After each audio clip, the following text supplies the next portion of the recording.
Olá, boa noite. Começamos agora a nossa matéria a respeito das medidas do governo tomadas frente à pandemia. Sobre as políticas fiscais, é com você, Denise. Oi, gente, eu vou falar um pouco sobre a política fiscal, certo? Que de uma forma resumida, foi uma forma que o governo encontrou para equilibrar a economia de um país. Então, o que é essa política?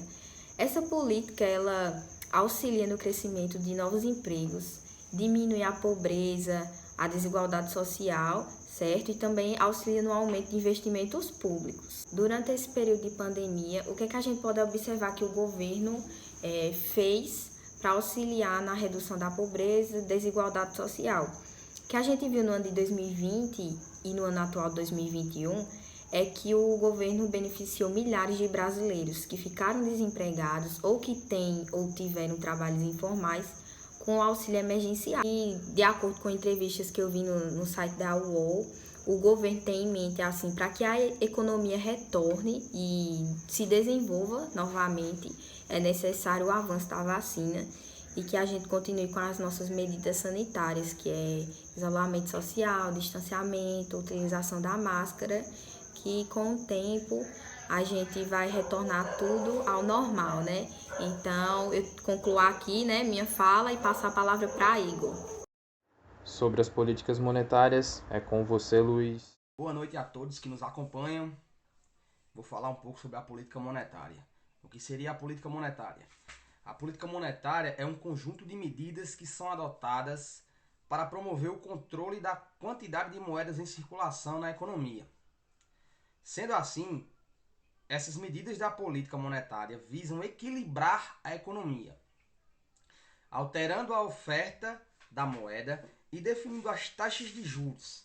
Definições essas importantes para conter e superar crises, bem como manter a inflação sob controle, de acordo com o cenário no qual o país está vivendo. Em relação ao cenário atual no qual estamos inseridos, que é o cenário pandêmico da Covid-19, foram tomadas algumas medidas para tentar conter que a economia entre em colapso. Podemos citar o exemplo da taxa Selic, que chegou a ser reduzida algumas vezes pelo Banco Central, chegando ao menor índice dos últimos tempos, que foi de 2%, fazendo com que as taxas de juros básicas ficassem um pouco mais baixas e mantendo assim os preços sob controle. Com a baixa dos juros básicos, o crédito ficou mais barato. Isso ajuda a incentivar a produção e o consumo, fazendo com que as empresas se mantenham em funcionamento de portas abertas, mantendo assim o emprego de seus funcionários e o seu funcionamento. Tal medida é uma forma de tentativa de recuperação da economia a longo prazo, fazendo com que a economia tenha uma recuperação, embora lenta, mas uma recuperação. Eu, Luiz Henrique, falo de Montadas, na Paraíba, volto com o Igor na redação. Sobre política cambial, André. Boa noite, Igor. Boa noite, professora. Bem, política cambial é o conjunto de medidas que definem o regime de taxas de câmbio no país. A definição é feita pelo Banco Central e é composta de instrumentos que vão analisar o valor da moeda de um país, comparado com as moedas estrangeiras. A partir de 1999, o Brasil adotou o regime de câmbio flutuante. Segundo o site da UOL, o presidente do Banco Central, Roberto Campos Neto, reconheceu dia 1º de julho de 2020 que o Brasil foi o país que mais sofreu com a desvalorização cambial na crise provocada pelo coronavírus. Campos Neto reforçou que o câmbio é flutuante no Brasil e que a autarquia realiza intervenções quando há gap de liquidez. O presidente do Banco Central também reafirmou que a autarquia pretende lançar em novembro o PIX, que é o Sistema de Liberação de Pagamentos Instantâneos no Brasil.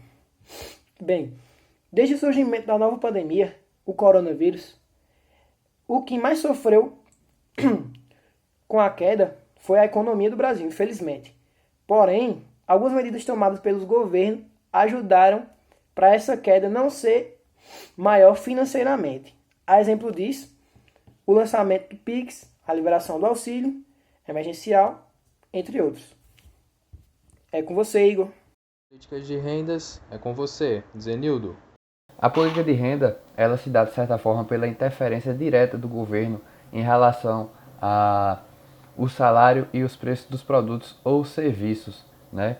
Vale lembrar que ela possui algumas correlações com as políticas cambiais, fiscais e monetárias, já que para controlar a renda de um país é necessário usar de alguns instrumentos que essas outras políticas trazem consigo. Hoje, no mundo e também no Brasil, vivenciamos aí uma grande pandemia que vem matando aí muitas pessoas, né? Milhões de pessoas, na verdade. E com isso, aqui no Brasil foram tomadas algumas medidas para que se combatesse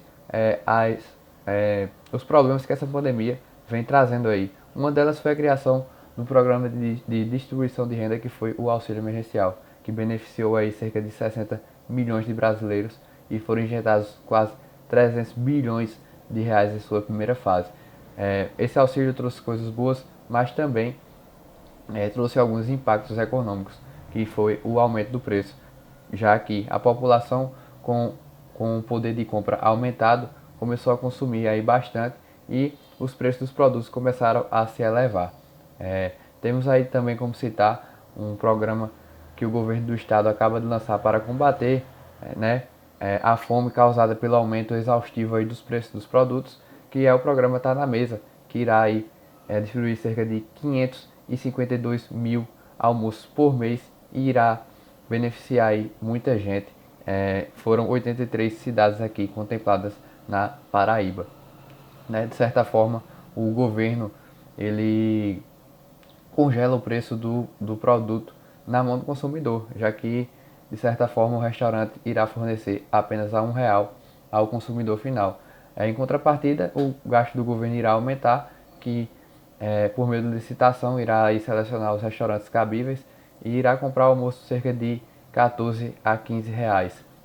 Outra medida aí que o governo, dessa vez o governo federal, tomou para abaixar aí seus gastos, suas despesas em relação às suas receitas, foi a PEC emergencial, que irá congelar aí a remuneração dos servidores públicos e irá restringir a contratações de mais servidores, durante um período aí que não ultrapasse 95% de suas despesas, E isso, em minha opinião, irá tanto trazer pontos positivos e negativos, já que com os salários congelados a despesa do governo irá diminuir. Mas como estamos em uma situação de calamidade pública, a tendência é que os preços aumentem e com isso o salário dessas pessoas não irão acompanhar aí essa elevação exaustiva de preços.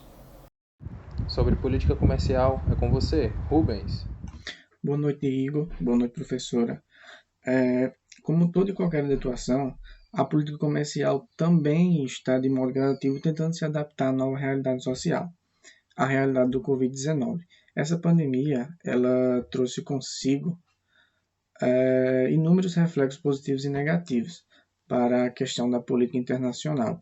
Não só a brasileira, claro, mas eu creio que para quase todo o total das nações mundiais. Trazendo para a nossa realidade, a realidade brasileira, a pandemia agiu negativamente quando falamos, por exemplo, seja no efeito sobre os preços de bens comercializados, seja pelas restrições na capacidade de oferta de bens e serviços, isso independente do setor, mas também pelo isolamento social e a restrição na circulação de pessoas em grande quantidade. Segundo o sócio da Nasser, Sociedade de Advogados, Rabi Nasser, é constante a tentativa do governo atual para tentar a expansão da política comercial brasileira, mas que alguns fatores dificultam esse objetivo, sendo o principal o fato de que o Brasil tem apenas 23% do seu PIB vindo da política comercial, e os demais países têm em média 44% do PIB. O Banco Mundial também tem sua participação, dando ênfase em uma de suas publicações que destaca o Brasil como exemplo número 1 no quesito de melhores práticas ao combate do Covid-19. Dentre elas está a redução tarifária de importação, a facilitação do comércio e a agilização alfandegária. Bom, assim tem uma política comercial brasileira durante a pandemia do Covid-19. Podemos ver, diversas medidas foram tomadas pelo governo para tentar amenizar todo o estrago causado pela Covid-19 na economia. É assim, encerramos a nossa matéria especial. Espero que tenham gostado. Obrigado e até logo.